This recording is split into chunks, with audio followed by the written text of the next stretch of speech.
지난주에 이어서 오늘 여호수아 말씀을 계속하겠습니다.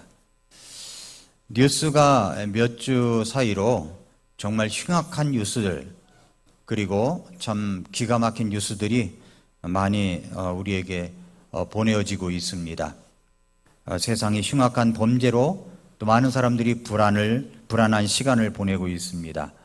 또 분당에서 어떤 미친 아이의 칼부림 때문에 오늘 그 아침에 뉴스를 보니까 그 여자분이 세상을 떠났다는 이야기를 듣는데, 그 남편의 마음은 어떻겠습니까? 남편이 말하기를 5분만이라도 식당에서 늦게 나왔더라면, 그렇게 이야기할 정도인데, 정말로 이런 아주 놀라운 사건들이 우리나라에 이제 계속 일어나고 있습니다.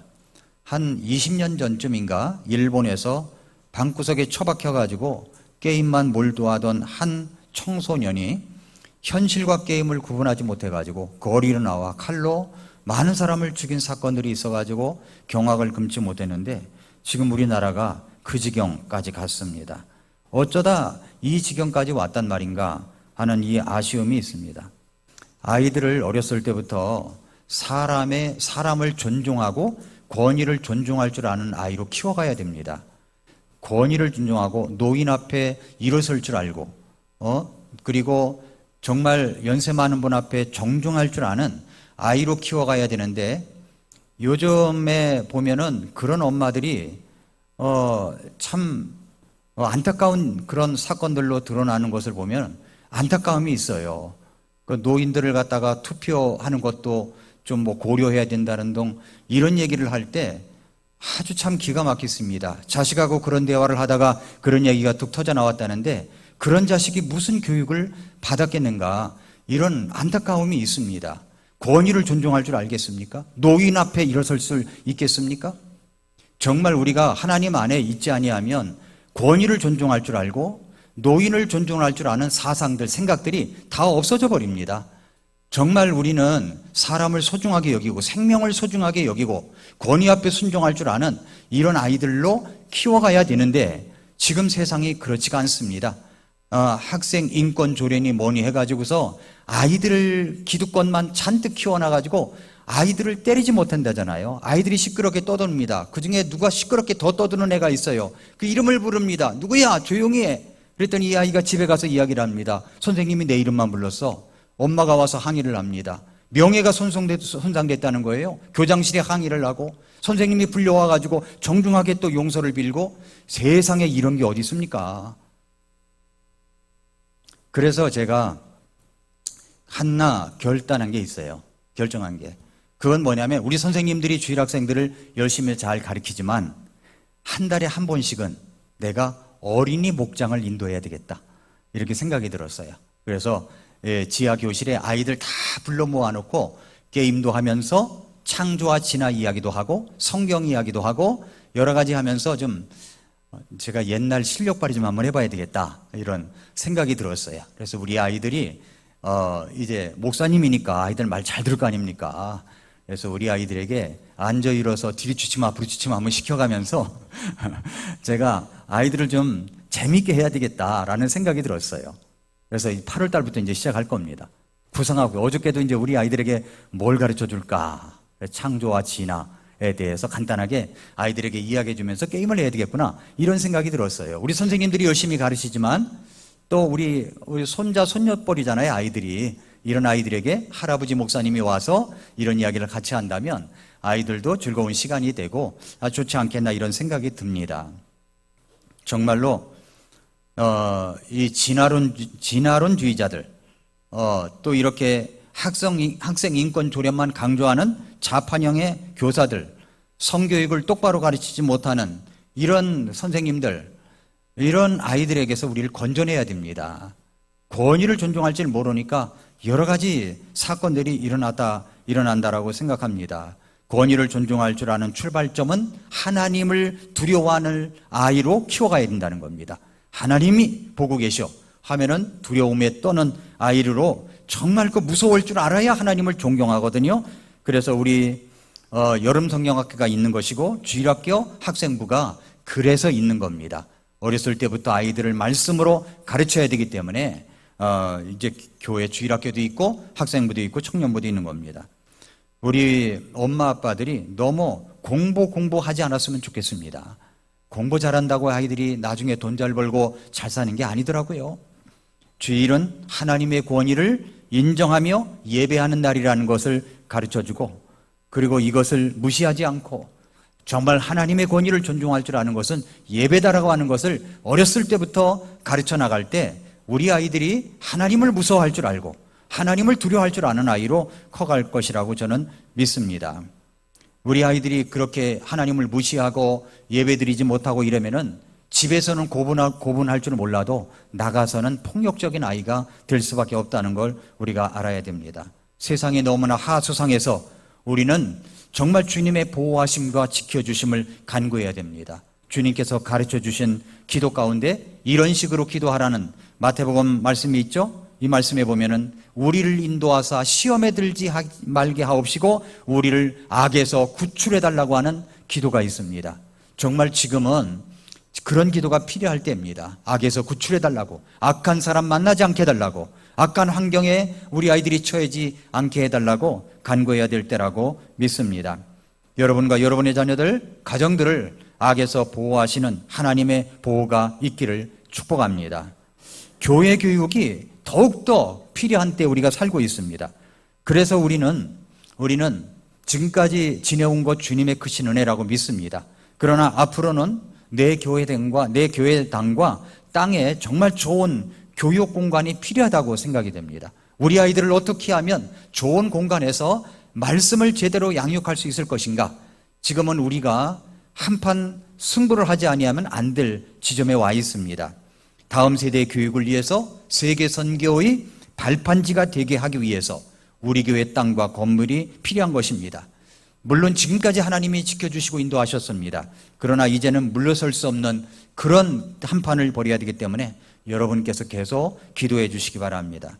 자, 하나님께서 이스라엘 백성들에게 하나의 민족을 형성케 하시고 그들이 차지해야 할 땅을 약속해 주셨습니다. 그 땅이 바로 가나안 땅이죠. 가나안 땅. 그래서 여호수아서에 보면은 가나안 땅이라는 말이 87번이나 나올 정도로 그 땅에 대해서 이야기를 합니다. 그 땅은 약속의 땅입니다. 약속의 땅. 하나님이 주신 약속이요 축복의 땅입니다. 우리가 구원받으면 하나님께서 우리에게 주신 영적인 축복의 땅에 있습니다. 영적인 축복의 땅이 있어요. 에베소서 1장 3절에 보니까 그분께서 그리스도 안에서 하늘의 처소들에 있는 모든 영적인 복으로 우리에게 복을 주셨다라고 말씀했습니다.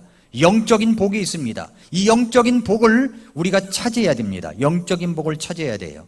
어렸을 때 여러분 땅 따먹기 해보셨나요? 사금파리 같은 조그만 걸 가지고서 튕겨가지고 어디까지 가서 이렇게 해서 뭐 땅을 차지하고 땅을 어느 정도 차지했다 이런 것이 있는데 여호수아 보면은 그 게임이 생각이 납니다. 여러분, 우리는 영적인 땅을, 영적인 축복의 땅을 계속 차지해 나가야 됩니다. 그러면 우리가 한번 생각해 봐야 됩니다. 하나님께서 주신 그 영적인 축복을 우리는 잘 누리며 주정하며 살아가고 있습니까? 이스라엘 역사에서 볼 수 있는 그들이 있었던 지리적 장소가 4군데가 나오죠. 그 장소 4가지가 영적인 상태, 영적인 자리를 말합니다. 먼저 이집트. 지도 한번 띄워줘 보세요. 이집트. 자, 이집트가 있습니다. 이곳에서 이스라엘 백성들의 모습을 한번 생각해 보십시오. 이 자리는요, 노예의 자리입니다. 노예의 자리. 노예의 자리였던 장소예요. 그리고 늘 하나님께서 이스라엘 백성들에게 이야기할 때 이집트로 내려가지 말라는 이 말씀을 많이 하시죠. 이집트, 속박의 자리, 자유가 없는 자리입니다. 육신의 자리예요. 그러나 하나님께서 이집트에서 하나의 민족으로 형성케 하면서 자라게 하신 다음에 모세를 통하여 이스라엘을 끄집어내십니다. 어린 양의 피로써 구원하시고 홍해바다를 건너가게 하셨습니다. 이것은 바로 어떤 자리냐면 우리들이 있었던 죄악의 자리입니다. 죄악의 자리. 죄의 노예로 있었던 자리였습니다. 마귀 사탄이 우리를 붙잡고 놓아주지 않았던 장소였습니다. 그런데 하나님께서는 독생자 예수 그리스도를 보내주셔서 우리를 위하여 십자가에 못 박혀 죽게 하시고 그 십자가의 보혈로 말미암아 우리들의 모든 죄를 다 깨끗하게 용서해 주셨습니다. 에베소서 2장 1절부터 3절 한번 열어볼까요? 에베소서 2장 1절부터 3절 말씀해 보니까 범법들과 죄들 가운데로 죽었던 너희를 하나님께서 살리셨도다. 지나간 때는 너희가 그것들 가운데서 이 세상 행로를 따라 걸었고 공중의 권세 잡은 통치자 곧 지금 불순종의 자녀들 안에서 활동하는 영을 따라 걸었느니라. 지나간 때에는 우리도 다 그들 가운데서 우리 육신의 욕심 안에서 생활하여 육신과 생각의 욕망들을 이루어 다른 사람들과 같이 본래 진노의 자녀들이었다는 겁니다. 어디에? 우리 영적인 자리 이집트 구원받지 못했을 때 이때를 두고 말하는 거죠. 그래서 2장 4절부터 6절에 보니까 긍휼이 풍성하신 하나님께서 친히 우리를 사랑하실 때 사용하신 자신의 크신 사랑으로 인해 참으로 우리가 죄들 가운데서 죽었을 때 우리를 그리스도와 함께 살리셨고 너희가 은혜로 구원을 받았느니라. 또 우리를 함께 일으키사 그리스도 예수님 안에서 하늘의 처소들에 우리를 함께 앉히셨으니 우리가 하늘에 함께 앉힌 사람으로 되어 있습니다. 이것은 하나님께서 그리스도 예수님을 통해 우리에게 베푸신 친절 속에 담겨있는 자신의 은혜의 지극히 풍성함을 다가오는 시대들 속에서 보여주려 하심이라 라고 말씀을 하신 것이죠. 그래서 에베소서 2장 8, 9절을 말씀하신 겁니다. 너희가 믿음을 통해 은혜로 구원을 받았나니 그것은 너희 자신에게서 난 것이 아니요 하나님의 선물이라고 했습니다. 행위에서 난 것이 아닙니다. 아무도 자랑하지 못하게 하려 하심이라고 말씀을 하셨습니다. 그러므로 우리의 영적인 자리를 생각해 보세요. 우리가 어디에 있습니까? 이집트에 있는 거예요. 이집트. 두 번째 자리가 있습니다. 이스라엘 백성들이 출애굽을 해가지고 이제 광야에 들어가 있죠. 광야. 이 광야는 어떤 자리냐? 불신과 불순종의 장소입니다. 불신과 불순종의 장소. 그리스도 안에 있는 부요한 영적인 복을 누리지 못하고 안식에 들어가지 못한 그리스도인의 모습을 말합니다. 왜 그럴까요? 이유가 뭘까요? 그리스도 안에 이 부요한 영적인 복과 안식이 있는 것도 모를 수도 있고요. 또 하나는 알면서도 자신이 현재 누리고 있는 세상적인 기쁨과 즐거움 때문에 영적인 복 안에 들어가기를 거절하기 때문인 겁니다. 현재 쾌락을 누리고 있는 것 때문에 영적인 복을 누리는 것을 꺼려하는 그런 것 때문에 그렇습니다.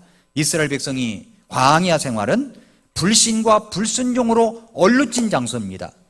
자, 그 다음에 세 번째 장소는 가나안이죠. 이제 가나안, 그리스도인의 삶이 어떠해야 하는지를 보여주는 장소입니다. 그리스도인의 삶 속에는 투쟁과 승리, 신앙과 순종, 영적인 부여와 안식이 있습니다.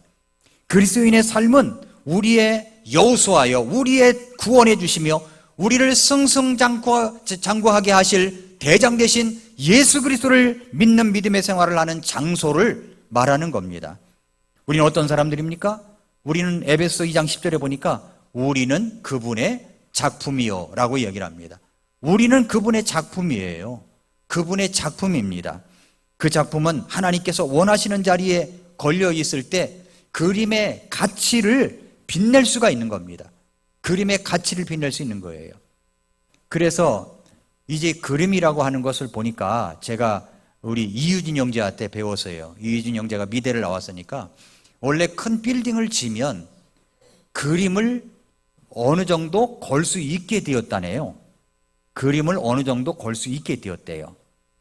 그래서 저도 이제 새로운 빌딩을 이제 갖게 되면 어떻게 할 것인가? 이 그림 치워도 됩니다.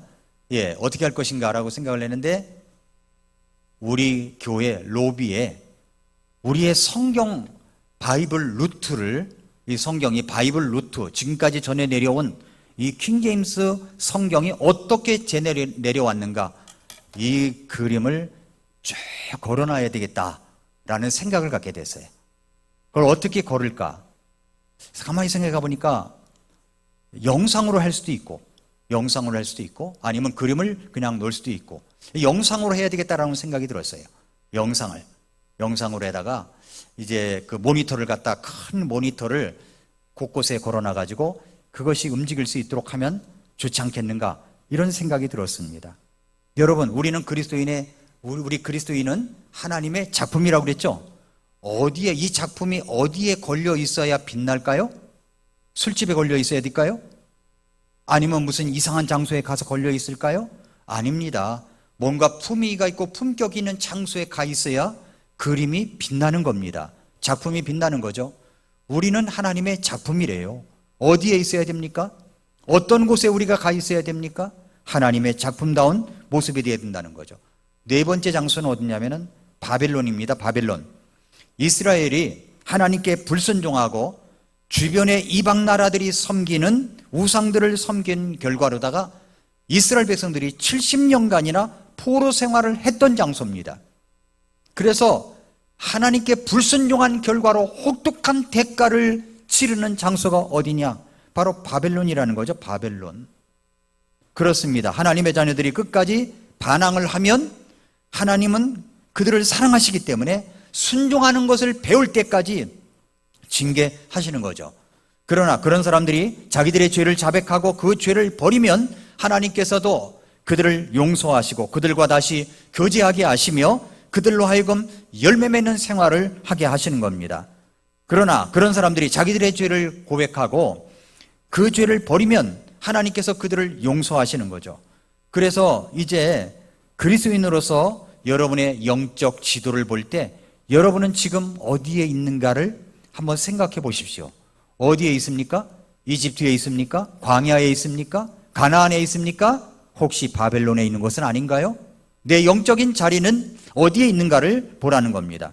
자, 오늘 본문은 이스라엘의 새 지도자인 여호수아가 하나님의 말씀을 받고 용기를 내가지고 1장 10절부터 이제 본격적으로 일을 시작하는 장면입니다. 1장 1절부터 9절까지는 하나님께 말씀을 받은 겁니다. 이제 이 여호수아는 일을 시작하는 겁니다. 아직 요르단강을 건너지도 않았습니다. 가나안 땅을 아직 밟지도 않았습니다. 그러나 이들은 이제 가나안 땅의 여정을 시작하게 되었습니다. 이 가나안 땅의 여정 아직 들어가지도 않았지만 이 상황에서 가나안 땅의 이 가나안 행진의 동력이 뭔가, 이 동력, 가나안 행진할 때 꼭 있어야 될 동력이 뭔가, 이 세 가지를 오늘 본문을 통해서 찾아봤습니다. 첫째는 뭐냐면 중간 지도자들의 역할의 중요성을 말씀합니다. 그게 뭡니까? 순종이에요. 순종. 1장 10절 11절 보세요. 이 여호수아가 백성의 직무 수행자들, 여기 백성의 직무 수행자들이라는 말에 표시를 해 두십시오. 백성의 직무 수행자들에게 명령하여 이르되 군대의 한가운데를 지나가며 백성에게 명령하여 이르기를 너희는 양식을 예비하라. 사흘 안에 너희가 이 요르단을 건너 주 너희 하나님께서 너희에게 주사 소유하게 하시는 땅을 소유하러 들어가리라 하니라. 이 명령을 내립니다. 여기에 나오는 백성의 직무 수행자들을 중간 지도자들, 중간 리더들이라고 생각합니다. 자, 어떤 일이든 혼자 그 일을 하기는 어렵습니다. 누군가 옆에서 도와주어야 어떤 프로젝트를 완성할 수 있습니다. 국회의원들이 혼자 그 일을 감당하기가 어렵죠. 그래서 누가 있습니까? 보좌관들이 있는 겁니다. 보좌관들의 역할들이 보니까 이 신문에 계속 연재되는 보좌관들의 역할을 보니까 모든 정책과 어떤 실행 능력을 가동시키는 사람들이 누구냐면 바로 물론 결정은 국회의원이 하겠지만은 보좌관들이 그 일을 하더라고요. 그러니까 보좌관의 역할이 굉장히 아주 크다는 것을 볼 수가 있었습니다. 이게 중간 리더들 아닙니까? 우리가 리더십을 이야기하면 상징적인 이미지를 주는 인물들을 떠올립니다.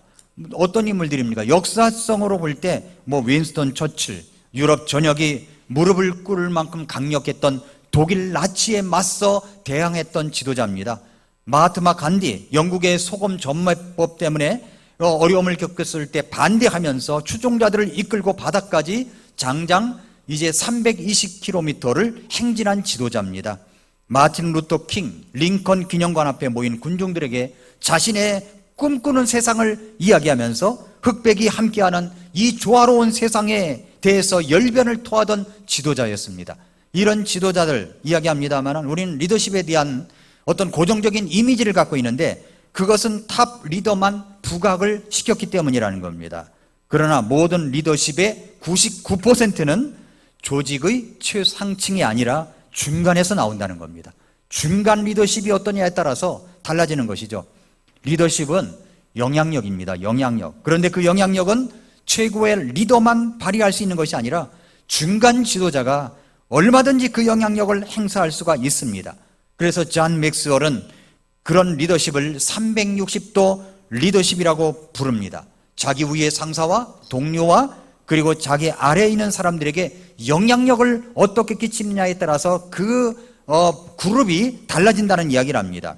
오늘 본문에는 여호수아가 백성들의 직무 수행자에게 명령을 내립니다. 명령을 내려요. 이 여호수아가 백성의 직무 수행자들에게 명령하여 이르되, 명령을 하죠. 뭐라고 얘기합니까? 군대의 한가운데를 지나가라. 그리고 백성들에게 명령하라. 뭐라고 하냐면 너희는 양식을 예비하라. 사흘 안에 너희가 이 요르단을 건너 주 너희 하나님께서 너희에게 주사 소유하게 하시는 땅을 소유하러 들어가리라. 이게 무슨 말입니까? 가나안 땅에 들어가기 위해서는 준비해야 될 것이 있다는 이야기입니다. 뭘 준비해야 돼요? 막연한 싸움이 아닌 거예요. 막연한 싸움이 아닙니다. 막연한 전쟁이 아닙니다. 물자 공급이 제대로 이루어져야 할 싸움이기 때문에 양식을 예배하라는 겁니다. 양식. 왜 그렇습니까? 사흘 안에 요르단을 건너갈 것이고, 건너가서 하나님께서 주신 그 소유할 땅에 들어가기 때문에 우리는 바로 양식을 준비해야 된다라고 얘기하는 겁니다. 여러분, 우리가 준비해야 될 것은 무엇입니까? 우리가 가나안의 축복을 누리기 위해서 우리가 준비해야 될 것은 무엇입니까?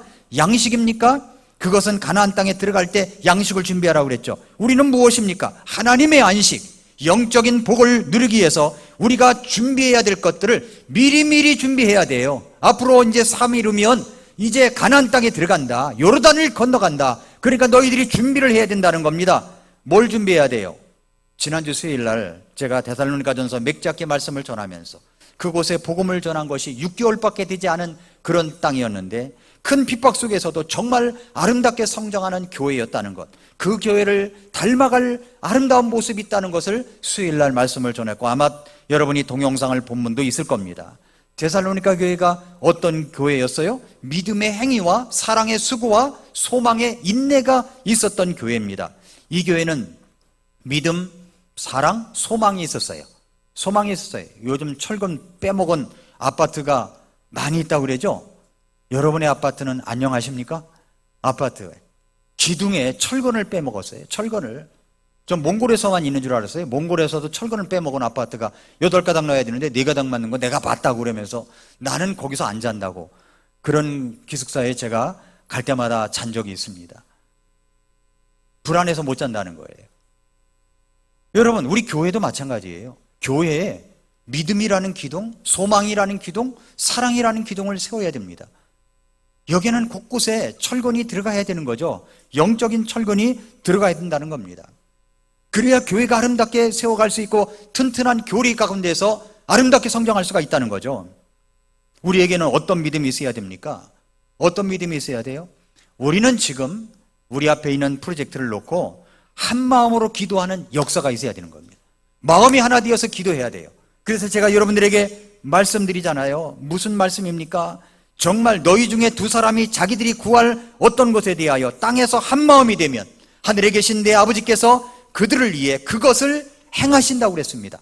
한 마음이 되어 기도해야 될 것이 뭐냐면 교회를 위해 기도하는 겁니다. 교회를 위해서 우리가 한 마음으로 기도해야 돼요. 식사 전에 기도하고, 아침에 일어나서 기도하고, 주무시기 전에 기도하고, 운전대 잡고 운전하기 전에 기도하고, 여러분 모여서 모임이 끝날 때 기도하고, 같이 기도하는 겁니다. 그렇게 기도할 때 마음이 하나가 될 수가 있는 거죠. 예레미야 29장 11절부터 14절에 봐도 여기에 예레미야가 이야기를 했습니다. 너희를 향해 내가 생각하는 생각을 아노라. 너에게 평안을 주려는 생각이요 해악을 주려는 생각이 아니라고, 기대하던 결말을 너에게 주려는 것이라는 그 주님의 말씀을 발견했습니다. 그때 너희가 나를 부르고 가서 내게 기도하리니 내가 너희 말에 귀를 기울이리라. 다시 말해서 무슨 말이냐면은 이스라엘 백성들이 바벨론의 포로로 가서 70년 동안 차면은 너희들이 이제 고국으로 돌아오겠다고 약속한 말씀이 있는데 그 약속을 했다고 되는 게 아니라 하나님 앞에 기도해야 된다는 겁니다. 기도해야 된다. 너희가 마음을 다하여 나를 찾을 때 나를 구하겠고 나를 만나리라. 내가 너희를 만나리라 말씀하셨습니다. 그러므로 우리는 이것이 바로 믿음의 행위인 겁니다. 마음이 하나가 되어서 기도해야 된다는 거죠. 또 한 가지는 우리는 이렇게 결심을 했으면 좋겠어요. 우리가 하나님께서 우리 이 교회 예배당을 건축해서 입주할 때까지 우리가 기도도 하지만 동시에 해야 될 것이 한 가지가 있습니다. 그게 뭐냐면 한 사람이 한 사람을 전도해서 6개월 이상 출석시키기. 말이 어렵습니까? 예. 한 사람을 전도해서 6개월 이상 예배당에 앉아 예배 드릴 수 있게 내가 양육하고 내가 돌봐주고 하는 겁니다. 이것을 하면 어떻겠습니까? 어떻겠습니까? 아멘입니까? 아멘? 이게 날씨가 너무 더운 것 같아. 예, 옆에 분에게 한번 이야기해 보세요. 어떻겠습니까? 물어보세요. 자, 시작. 예. 아멘입니까? 할 수 있을까? 그게 무슨 말입니까? 예수 그리스도를 믿는 사람들에게는 능치 못함이 없는 줄로 믿습니다. 특별히 전도하는 일이에요. 전도하는 일이에요. 언제까지? 우리가 예배당 짓고 입주할 때까지 한 사람 이상씩 전도해가지고 6개월 이상 출석시키는 거예요. 그러면 제가 구상을 할 때 지금 예배당 수준이 아니라 이거보다 2배 이상 큰 예배당 할 것인데 여기 2배, 지금 앉아 계신 여러분들이 2배 이상 앉게 될 거예요. 우리는 이 일을 해야 됩니다. 여러분이 동의하든 안 하든 무조건 하는 겁니다. 예, 여호수아가 직무 수행자들에게 뭐라고 그랬어요? 명령하여 이르기를 그랬어요. 이것은 주님의 명령입니다. 믿으십니까? 해도 되고 안 해도 되는 사항이 아니에요. 나이가 들었다 안 들었다, 뭐 나는 젊다 나이가 많다, 이런 것 핑계가 되지 않습니다. 누구든지 할 수가 있습니다. 누구든지 이 일을 우리가 해야 되는 거예요. 한 사람 이상씩 전도해서 내 옆자리에 앉혀놓는 겁니다. 양육을 해서 6개월 이상 출석하게 만드는 겁니다. 그렇게 했을 때 여러분, 이 중간 지도자의 역할들, 여러분의 역할이 큼으로 말미암아 정말 우리는 하나님께서 기뻐하시는 일들을 감당해 나갈 줄로 믿습니다. 잔 맥스웰의 리더십을 보니까 뭐라 그러냐면은 중간 리더자들이 제일 중요한 게 뭐냐면 큰 그림을 볼 줄 알아야 된다고 그랬어요. 큰 그림, 바로 당면한 문제만 해결하려고 하는 게 아니라 큰 그림을 볼 줄 알고 나아가는 사람이 되어야 됩니다. 우리에게는 믿음이 있어야 됩니다. 믿음은 내가 의식적으로 선택할 수 있는 거예요. 우리가 부정적으로 갈 수 있는 믿음을 선택할 수도 있고 긍정적인 그 방향으로 갈 수 있는 믿음을 선택할 수 있습니다. 그리고 자신이 원하는 결과를 얻게 되는 것입니다. 여러분, 믿음을 형성하는 요인은요, 크고 작은 경험들이 쌓이게 되면 더 큰 믿음으로 나아갈 수가 있습니다. 우리에게는 가장 큰 믿음의 경험이 뭡니까? 평생 잊지 못할 사건, 믿음으로 가지고 있었던 그 경험이 뭐예요? 바로 저와 여러분이 구원받은 겁니다. 예수님을 믿고 구원받은 거예요. 여러분, 십자가에서 예수님이 2000년 전에 못 박혀 죽으실 때 내 죄도 담당해 주셨다, 그 보혈로 깨끗이 용서해 주셨다, 이 사실을 믿는 것보다 더 큰 믿음이 어디 있겠습니까? 이 믿음을 갖고 있습니다.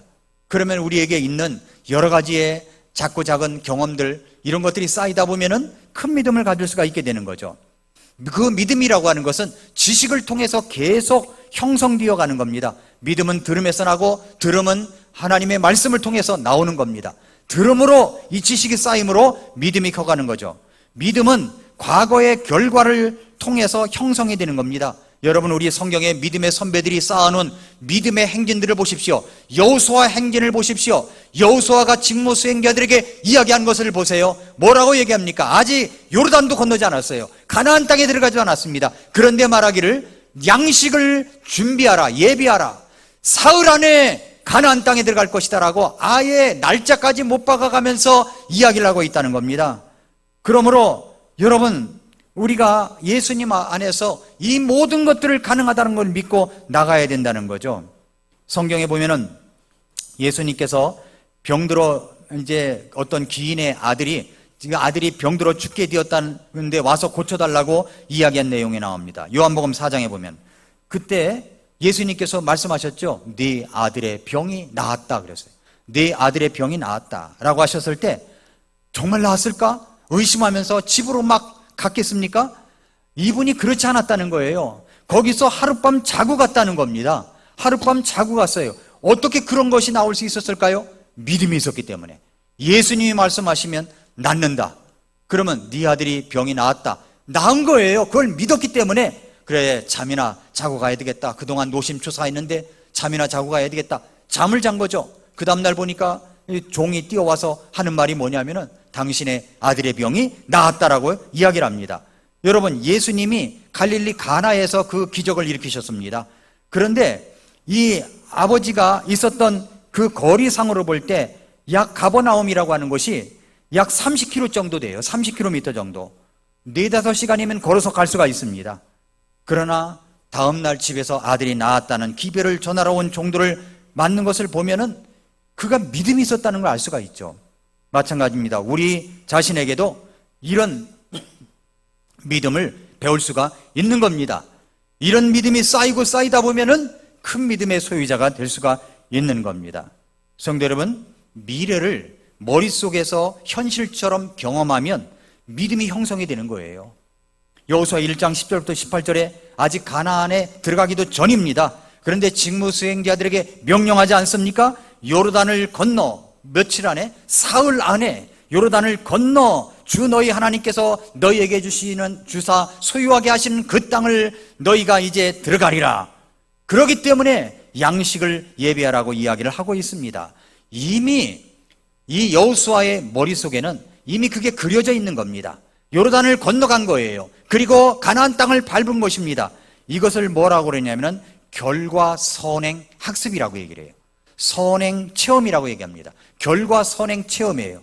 선행 학습이 그런 것만, 다른 공부만 있는 게 아닙니다. 우리의 믿음도 선행, 우리의 미리 그런 것들을 체험하는 거예요. 아직 가나안 땅에 들어가지도 않았습니다. 요르단을 들어가지도 않았어요. 건너가지도 않았어요. 그런데도 불구하고 사흘 안에 들어간다.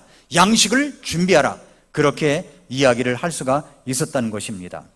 그러므로 우리가 첫 번째 해야 될 것은 뭐냐면 순종입니다. 순종. 직무 수행자들이 뭘 했습니까? 명령에 순종해서 진중에 들어가 군대들 사이로 들어가서 명령을 전달한 것입니다. 두 번째는 뭐냐면 서로 돕는 것이 있어야 되는 거예요. 서로 돕는 것. 여호수아가 중간 지도자인 백성의 직무 수행자들에게 명령을 내린 다음에 요르단강 이편, 그러니까 건너가기 전 이 동편 쪽에 이미 땅을 분배받은 지파들에게 이야기를 하죠. 뭐라고 합니까? 루벤 족속, 갓 족속, 므낫세 지파의 절반에게 이야기를 합니다. 너희가 안식을 얻었다고 안심하지 말아라. 너희들이 먼저 무장을 하고 먼저 나아가서 다른 지파들이 모두 땅을 얻을 때까지 앞서 나가서 싸워라. 그런 다음에 돌아와서 너희 땅을 차지하라. 그러면서 이야기하기를 도우라는 말을 2번이나 이야기를 합니다. 우리가 지금 이제 믿음의 행진을 하면서 해야 될 것이 뭐냐면 서로 돕는 겁니다. 다른 사람이 혹시 어려움을 겪고 있는 것은 아닌가? 내가 도와줄 것은 무엇인가? 서로 돕는 이런 모습들이 있어야 된다는 것이죠. 그러므로 사랑하는 성도 여러분, 우리는 이 믿음의 행진 속에서 있어야 될 것이 가나안의 행진의 동력은 순종이고 또 하나는 서로 도와야 된다. 이 말씀을 여러분에게 드립니다. 마지막 세 번째는 격려입니다. 격려와 반응이 좋아야 돼요. 자, 여기 백성들의 이야기를 했더니 뭐라고 얘기합니까? 1장에서 백성들의 반응이 나와요. 호응이 나옵니다. 반응은 2가지로 나타날 수가 있습니다. 하나는 긍정적인 반응이 나올 수도 있고 또 하나는 부정적인 반응이 나올 수가 있습니다. 어떤 일을 시도할 때 나타나는 반응은 사람에 따라 다르게 나타날 수가 있는 거예요. 부정적으로 나타날 수 있습니다. 긍정적으로 나타날 수가 있습니다. 근데 오늘 16절부터 18절에 보면은 3가지 호응으로 나타납니다. 첫째, 명령하는 모든 것을 행하겠습니다 라고 얘기를 하죠. 16절에 그들이 여호수아에게 응답하여 이르되 당신이 우리에게 명령하는 모든 것을 우리가 행할 것이요 당신이 우리를 어디로 보내든지 우리가 가겠습니다. 뭡니까? 명령에 따르겠다고 하는 반응입니다. 명령에 따르겠다고 하는 반응이 좋아야 돼요. 반응이. 두 번째는 뭐냐면 17절 우리가 모든 일에 모세의 말에 귀를 기울인 것 같이 당신의 말에 귀를 기울이겠나이다. 오직 주 당신의 하나님께서 모세와 함께 하시던 같이 당신과 함께 하시기를 원하나이다 라고 말씀을 했습니다. 지도자의 말에 귀를 기울이고 함께 가는 사람이 되는 겁니다. 지도자의 말에 귀를 기울이고 함께 가는 사람이 되겠다고 하는 결단입니다. 또 하나가 뭐냐면은 18절이에요. 누구든지 당신의 명령을 거역하며 당신이 명령하는 모든 것에 관해 당신의 말에 귀를 기울이지 아니하는 자는 죽임을 당하리니, 그러면서 하는 말, 오직 마음을 강하게 하고 크게 용기를 내소서. 이 말을 하는 거예요. 오직 마음을 강하게 하고 크게 용기를 내소서. 저는 이 18절을 읽으면서 마치 제가 여호수아가 된 기분이었어요. 이야, 여호수아 얼마나 좋았을까. 이 말씀을 전했더니 성도들의 반응이, 목사님 말씀대로 우리가 살겠습니다, 그러니까 용기를 갖고 하십시오, 이런 반응을 하는 성도들을 볼 때 얼마나 기쁘겠는가, 이런 생각이 들었어요. 설교를 해도 가만히 눈 감고 있고, 무슨 말씀을 전해도 목사님 복이 됐습니다, 우리 함께 합시다, 이런 반응도 없고, 이러면은 말이죠, 목사는 기가 죽어가지고 할 수가 없는 거예요. 맞습니까? 여러분, 이런 반응이 있어야 되는 거예요. 지도자를 격려할 줄 알고 옆에 있는 사람들을, 중간 지도자들도 격려할 줄 아는 이런 것들이 있어야 어떤 프로젝트를 놓고 우리가 앞에 나갈 수가 있는 것이지, 목사님은 그냥 열심히 하십시오, 저는 그냥 가만히 있겠습니다. 여기 이스라엘 백성들이 그랬다면요, 요르단 건너지도 못했어요. 그 말 한마디. 지난 주일날 우리 둘째 딸이 교회를 못 나왔어요. 네. 그런데 이제 집에서 말씀을 들었겠죠. 그래서 제가 전화를 했더니, 아빠, 오늘 말씀이 어쩜 그리 우리 상황하고 똑같아요? 너무 좋았어요. 그래서 제가 그랬습니다. 야, 그렇게 말하는 사람 너밖에 없는 것 같아.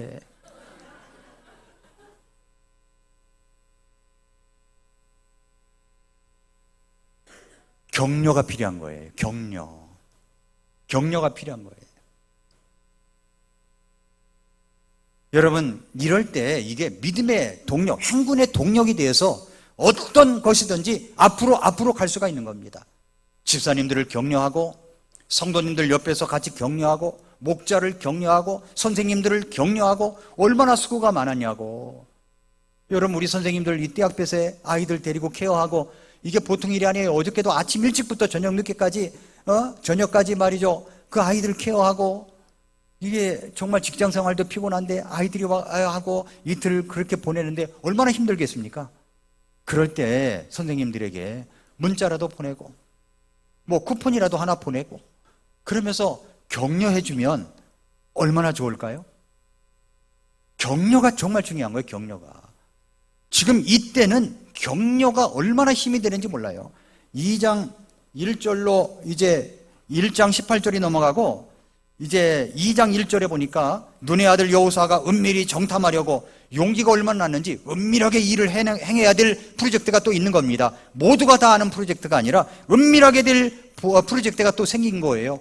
그러니까 여호수아가 용기를 갖고 또 일을 하지 않습니까? 우리에게도 바로 이런 것이 필요한 겁니다. 격려와 반응이 좋아야 된다는 겁니다. 첫 번째가 뭐라고 그랬어요? 우리의 행진의 동력은, 첫째는 순종입니다. 순종. 그 다음에 서로 돕는 것, 그리고 격려하는 것입니다. 그럴 때 하나님께서 이 여호수아를 축복하셨던 것처럼 우리 교회도 축복하고 여러분의 한인일도 축복하실 줄 믿습니다. 기도하겠습니다. 이 시간 머릿속에서 우리 같이 기도하겠습니다. 여러분이 믿음의 행진을 하고 있습니다. 이럴 때 필요한 것은 말씀에 순종하는 겁니다. 서로 도와주는 것이고 격려하는 것입니다. 우리 교회도 마찬가지입니다. 어떤 일을 할 때 바로 이렇게 순종하고 서로 돕고 격려하는 것이 필요한 것입니다.